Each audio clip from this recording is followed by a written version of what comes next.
नमस्कार। आज का दिन आपके लिए शुभ हो, मंगलमय हो।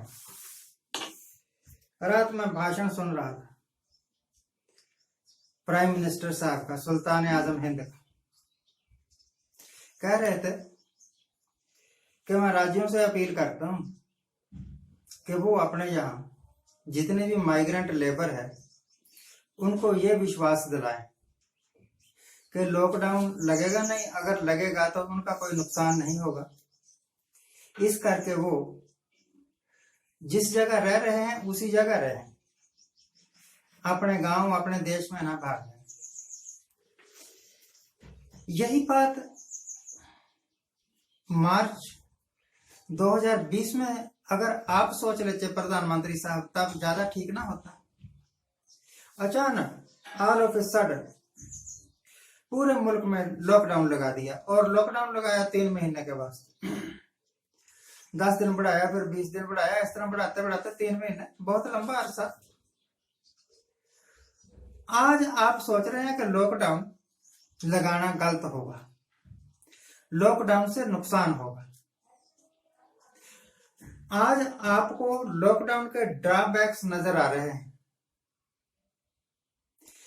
काश के जिस वक्त आपने खुद लॉकडाउन लगाया था 2020 में मार्च महीने में, उस वक्त आपको कोई समझाने वाला होता, या उस वक्त आपने अपने दिमाग का प्रयोग किया होता, या उस वक्त लॉकडाउन के दूरगामी परिणाम देखे होते। अब क्योंकि आपके गलत फैसलों के कारण अर्थव्यवस्था बैठ चुकी है, डूब चुकी। हिंदुस्तान को बेहद कर्जा चढ़ा हुआ है, अलग अलग जगहों से लाखों करोड़ों अरबों मिलियन ट्रिलियन डॉलर कर्जा लिया हुआ है। और अब जबकि हिंदुस्तान के विकास की दर लगभग शून्य हो चुकी, बेरोजगारी बढ़ चुकी, कारखाने बहुत सारे बंद हो चुके। उस लॉकडाउन के कारण जो आपने लगाया था, उस नोटबंदी के कारण जो आपने की थी, उस वक्त किसी से सलाह थोड़ी ली थी, उस वक्त राज्यों से पूछा थोड़ा था। सारे मुख्यमंत्रियों को बुला के पूछते कि भैया हम नोटबंदी करना चाहते हैं, आपका क्या विचार है? हम लॉकडाउन लगाना चाहते हैं, आपका क्या विचार है? उस वक्त तो ये फैसले एक तानाशाही फैसले थे, लगा दिए, और दोनों ही मारू कदम थे। नोटबंदी का कदम हिंदुस्तान की अर्थव्यवस्था के लिए एक मारक कदम साबित हुआ, और लॉकडाउन 2020 वाला हिंदुस्तान की अर्थव्यवस्था के वास्ते मारक कदम साबित हुआ। जब पता ही था कि यह एक बीमारी है और भीड़ में फैलती है, जब लोग इकट्ठा होते हैं उस वक्त फैलती है ये बीमारी, तो फिर बंगाल में जाके प्रधानमंत्री खुद, गृह मंत्री खुद, नड्डा साहब खुद, और बहुत सारे बीजेपी के बड़े बड़े लीडर्स रैलियां क्यों कर रहे थे? आपको पता नहीं था रैलीज में लोग आते हैं, और कोरोना का टाइम है, और आपके इन रैलीज के कारण देश में बीमारी का, महामारी फैल जाने का खतरा है। और हुआ भी वही। इनकी रैलियों के बाद ही हिंदुस्तान में कोरोना बढ़ना शुरू हुआ है। अब तो शमशान घाटों में जगह तक नहीं है। बड़े बड़े शहरों में देखो तो लाइन लगी हुई है कि कब हमारा नंबर आएगा और कब हम अपने मुर्दे को दाग देंगे।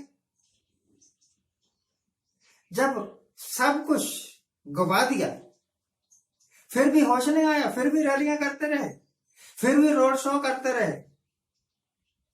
यह तो आपकी देशभक्ति का द्योतक नहीं है। देशभक्ति तब होती कि चाहे हम बंगाल में हारे या जीते, कोई रैली नहीं करें, कोई रोड शो नहीं करेंगे, बस एक साधारण सी अपील कर देंगे टीवी पर एक आधी बार। जो ये समझेगा कि हम ठीक तरह राज कर रहे हैं, देश हित में राज कर रहे हैं, वो हमें जरूर वोट डालेगा और हम जीतेंगे। पर देश हित में कुछ किया होता बना। तो भाई आज जो प्रधानमंत्री अपील कर रहा है मुख्यमंत्रियों को कि वो रोके माइग्रेंट लेबर को जाने से,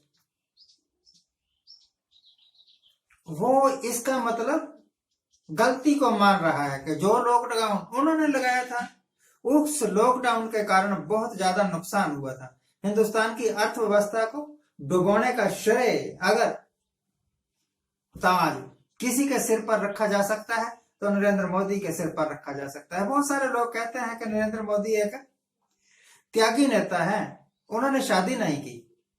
तो शादी ना करने से त्यागी कहां से हो गए?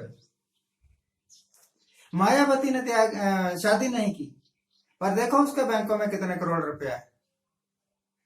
और बहुत सारे, ममता बनर्जी ने शादी नहीं की, पर लालच सत्ता का इतना है कि टांग टूटी हुई है फिर भी तोड़ी हुई है, रैलियां करने के लिए, प्रचार करने के लिए। तो अगर कोई शादी नहीं करता या शादी करने के बाद अपनी वाइफ को छोड़ के भाग जाता है और लवादा ओढ़ लेता है देशभक्ति का कि मैं तो देश की सेवा करूंगा, तो वो सिर्फ पखंड है। देश की सेवा वो लोग भी करते हैं, कर सकते हैं जिनके बच्चे हैं, जिन्होंने शादियां की। यह बिल्कुल झूठ और बकवास बात। तो भाई हिंदुस्तान के लोगों, आप समझो कि आप आज जो कष्ट भोग रहे हैं, उस कष्ट भोगने का कारण सिर्फ और सिर्फ हिंदुस्तान की सरकार की गलत नीतियां, गलत मैनेजमेंट है। पर भुगतना तो आपको पड़ेगा, क्योंकि वोटें आपने डाली थी, राजगद्दी पर इनको आपने बैठाया। और जब ये आपके कंधों पर चढ़ के बैठ गए हैं, तो जिस तरह ये आपके ऊपर सवारी कर सकते हैं, करें। आप कुछ नहीं कर सकते तब तक जब तक आपको होश नहीं आती और अगले इलेक्शन में इनको आप हरा नहीं देते। और यह गारंटी नहीं है कि जिस दूसरे को वोट डालेंगे वो भी इन्हीं जैसा बेवकूफ नहीं होगा। आज के लिए इतना ही। आज जिनका जन्मदिन है उनको हैप्पी बर्थडे, आज जिनकी मैरिज एनिवर्सरी है उनको बहुत बहुत शुभकामनाएं। सदा सुखी रहिए, आनंद प्रसन्न रहिए।